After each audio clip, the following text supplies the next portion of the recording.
Pagi hari, sepulang dari sholat subuh di masjid, Abu Nawas segera berkemas, menyiapkan perbekalan dan peralatan yang akan dia bawa berlayar ke Pulau Jawa, sebagaimana yang diamanatkan kepada dia.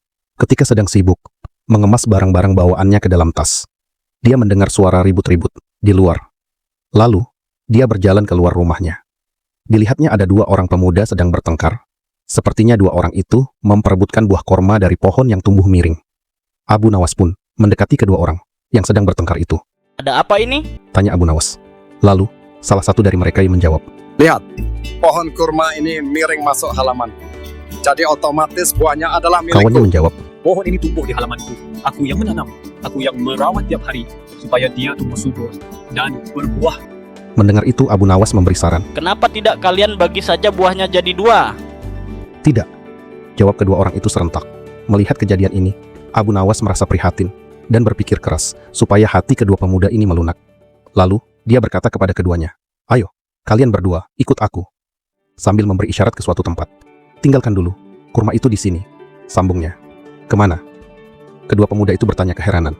"Menyelesaikan masalah kalian." Maka Abu Nawas dan kedua pemuda itu berjalan beriringan ke suatu tempat yang hanya Abu Nawas yang tahu. Setelah berjalan 15 menit, sampailah ketiganya ke suatu bangunan. Ternyata, bangunan itu adalah sebuah gedung panti asuhan yatim piatu. Tanpa ragu, Abu Nawas membuka pintu gedung itu sambil mengucapkan salam.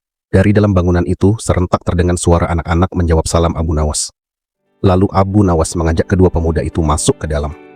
Nampaklah oleh mereka pemandangan anak-anak usia balita dan remaja berada di bangunan itu. Sebagian anak-anak ada yang langsung mengerumuni kedua pemuda itu dan berseru, "Ada abang baru, ada abang baru." Sebagian lagi berebut memegang tangan Abu Nawas sambil berkata, "Paman sini paman, ayo kita main." Kedua pemuda itu tertegun menyaksikan pemandangan anak-anak kecil itu. Mereka berpakaian seadanya, bahkan ada yang berpakaian sobek. Pagi itu pemandangan begitu sibuk. Ada yang sedang belajar mengaji, ada yang sedang main ayunan, ada yang menangis minta makan, ada pula yang kejar-kejaran berebut roti. Mereka adalah anak-anak yatim piatu. Kata Abu Nawas, "Ini adalah panti asuhan." Lanjut tutur Abu Nawas lagi.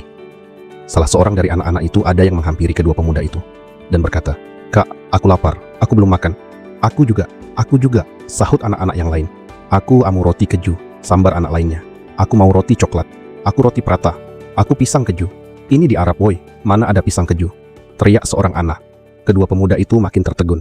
Wajah tegang penuh amarah egois tiba-tiba memudar, menjadi wajah penuh asih dan kasih. Tak lama, dari dalam sebuah ruangan muncul seorang lelaki tua. Dia adalah pengurus panti asuhan tersebut, berjalan menghampiri Abu Nawas dan kedua pemuda itu. "Stok makanan di sini tinggal sedikit," kata si bapak tua. "Jadi, kami harus benar-benar menghemat." Mendengar itu, Abu Nawas berkata kepada kedua pemuda itu, "Di tempat ini, tidak ada yang bertengkar karena buah. Mereka hanya berharap bisa makan hari ini." Kedua pemuda itu pun saling bertatapan. Keangkuhan, kesombongan, ego yang menguasai jiwa sirna dalam sekejap. Serentak keduanya beranjak dari panti asuhan itu. Tak lama kemudian keduanya muncul bersama dua ekor keledai, membawa buah korma berkarung-karung, buah kurma dari pohon yang tumbuh miring di halaman mereka. Abu Nawas dan Pak Tua tersenyum puas sambil berucap, "Masya Allah, Alhamdulillah" berkali-kali. Sejak saat itu, setiap kali pohon kurma itu berbuah, kedua pemuda itu selalu menyumbangkan buah kurmanya ke panti asuhan tersebut. Kadang yang kita perebutkan bukan rezeki, tapi ego, dan kebijaksanaan mengajarkan kita bahwa berbagi lebih mulia daripada memiliki.